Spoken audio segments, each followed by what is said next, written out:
नमस्कार, आपका स्वागत है फटाफट खबरों में। मैं हूं आपके साथ भावना रनौत। आज हम लेकर आए हैं उत्तराखंड के हर छोटे बड़े शहर की सबसे तेज और ताजा खबरें। तो चैनल को सब्सक्राइब कीजिए और वीडियो कहां से देख रहे हैं कमेंट बॉक्स में जरूर बताएं।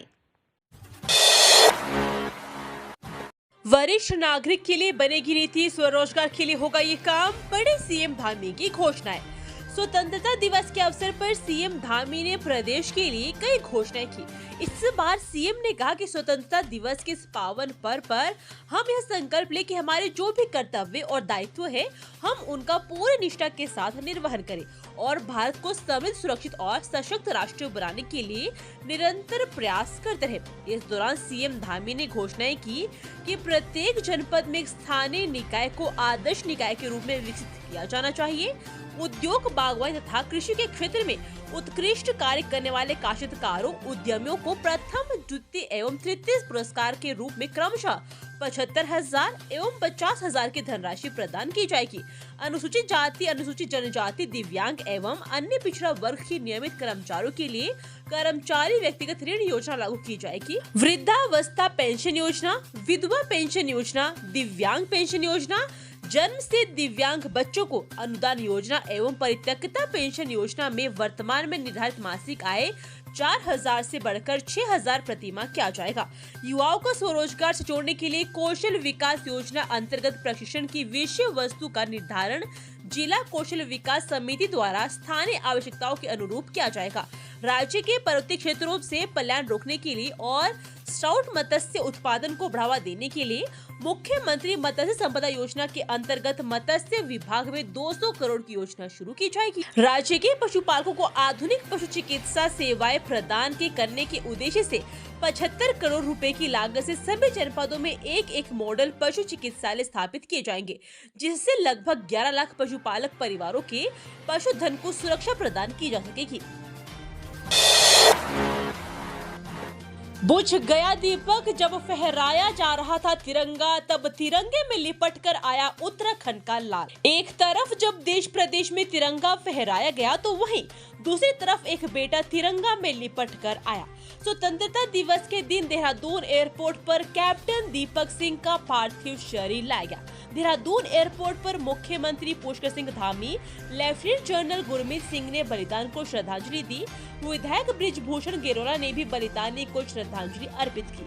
मुख्यमंत्री ने कहा कि पूरा देश और प्रदेश बलिदानियों के परिजनों के साथ खड़ा है। इस बलिदान को बेकार नहीं जाने दिया जाएगा। परिजनों की हर संभव मदद की जाएगी।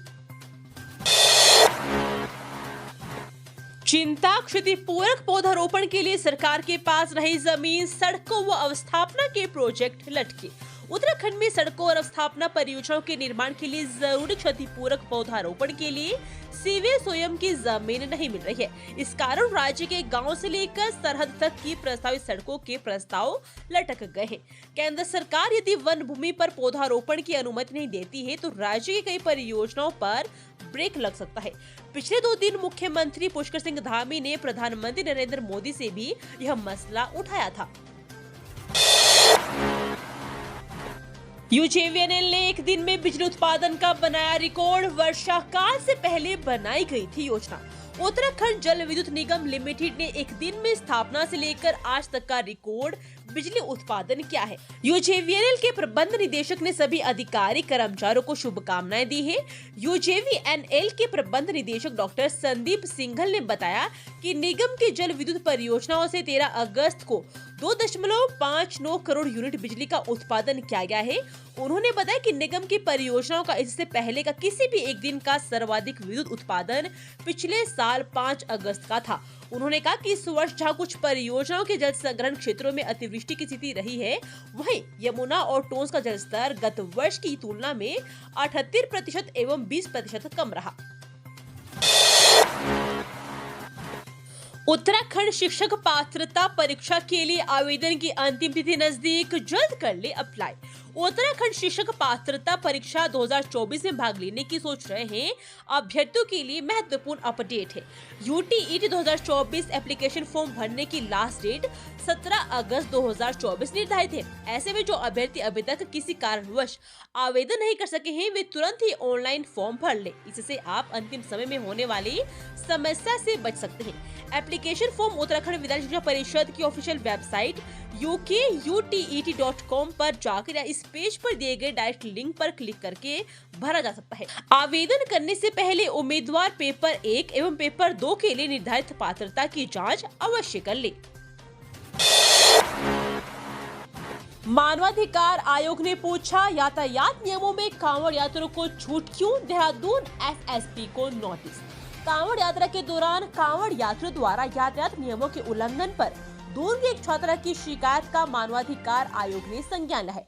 छात्रा की शिकायत पर मानवाधिकार आयोग के सदस्य गिरधर सिंह धर्मशक्तु ने वरिष्ठ पुलिस अधीक्षक देहरादून को नोटिस जारी कर रिपोर्ट तलब की है।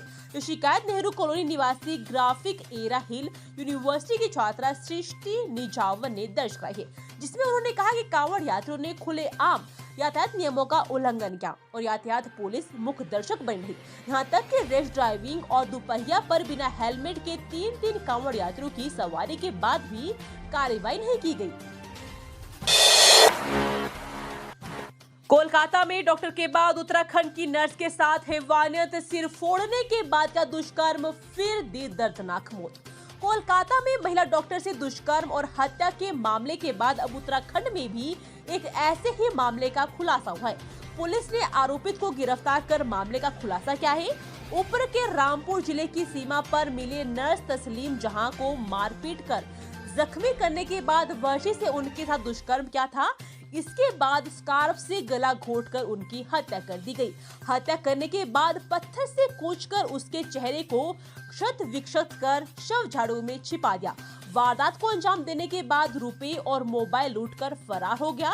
पुलिस ने बड़े निवासी अभियुक्त को राजस्थान से गिरफ्तार कर बुधवार को मामले का पर्दाफाश कर दिया। देशभक्ति के रंग में रंगी देवभूमि, मैदान से पहाड़ तक भारत माता की जय की गूंज। तस्वीरें 78वें स्वतंत्रता दिवस के मौके पर देवभूमि उत्तराखंड देशभक्ति के रंग में रंग नजर आया। यहाँ हर शहर के चौक चौराहों से लेकर गांव की गलियों में आजादी के तराने गूंजते हैं। घरों की छतों पर तिरंगा लहराता दिखा। जगह जगह तिरंगा यात्रा निकाली गई। सरकारी गैर सरकारी इमारतों को रंग बिरंगी झालरों से सजाया गया। दुकानों पर तिरंगा खरीदने वालों की भीड़ लग रही है। स्कूलों में बच्चों द्वारा रंगारंग प्रस्तुति दी गई। कलेक्ट्रेट से लेकर स्कूल कॉलेजों में तिरंगा फहराया गया। स्वतंत्रता सेनानियों के बलिदान को याद किया गया और उनके संकल्पों को दोहराया गया। 20 अगस्त से घर घर जाकर मतदाता सूची की खामियां दूर करेंगे बीएलओ, विशेष अभियान चलाने के निर्देश। वोटर लिस्ट की खामियां दूर करने नए मतदेय स्थलों की संभावना के लिए मुख्य निर्वाचन अधिकारी कार्यालय शुरुआत करने जा रहा है। 20 अगस्त से बूथ लेवल ऑफिसर घर घर जाएंगे। जिन मतदाताओं के नाम एक से अधिक पोलिंग बूथ या विधानसभा में है, उन्हें हटाने का विशेष अभियान भी चलाया जाएगा।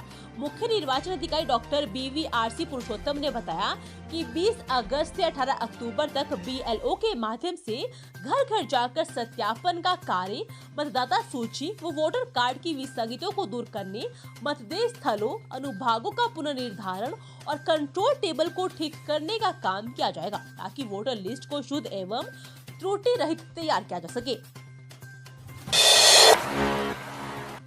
भूस्खलन की संवेदनशीलता की जिलावार मैपिंग की तैयारी, इन जिलों में खतरों का रिटायर सर्वे जारी।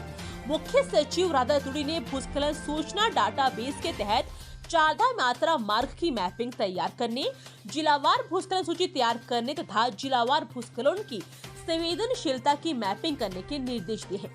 सीएम ने निर्देश सचिवालय में उत्तराखंड भूस्खलन न्यूनीकरण एवं प्रबंधन केंद्र की दूसरी कार्यकारी समिति की बैठक में दिए। उन्होंने राज्य में भूस्खलनों के न्यूनीकरण के लिए की जा रहे कार्यों की लगातार मॉनिटरिंग और अर्ली वार्निंग सिस्टम को प्रभावी बनाने के भी निर्देश दिए। आर्थिक तंगी से परेशान पति बना हैवान, हत्या, लूट, दुष्कर्म को दिया अंजाम, पत्नी के सिम ने पहुंचाया सलाखों के पीछे। कोलकाता में चिकित्सक संग दुष्कर्म और हत्या का मामला अभी गर्म ही है कि उधम सिंह नगर में भी नर्स के साथ बरेली निवासी युवक ने पहले उसकी रेकी की, फिर निर्जन स्थान पर अकेला पाकर उसका मुंह दबाकर मारपीट कर अचेत कर दिया। दुष्कर्म करने के बाद स्कार्फ से गला घोटकर उसकी हत्या कर दी गई और पूछताछ के दौरान पता चला है कि आरोपित के विवाह को 7 वर्ष हुए और उसकी एक बेटी भी है। आर्थिक तंगी के चलते उसने दुष्कर्म, हत्या व लूट की वारदात को अंजाम दिया। वसुंधरा कॉलोनी डिबा बिलासपुर निवासी कुमारी साहिबा पुत्री नफीस अहमद ने पुलिस को तहरीर देकर बताया कि उसकी 33 वर्षीय बहन तस्लीम जहां 30 जुलाई को घर आते वक्त लापता हो गई। ये थी आज की फटाफट खबरें। हम मिलेंगे अगले बुलेटिन में, तब तक के लिए धन्यवाद और जय हिंद।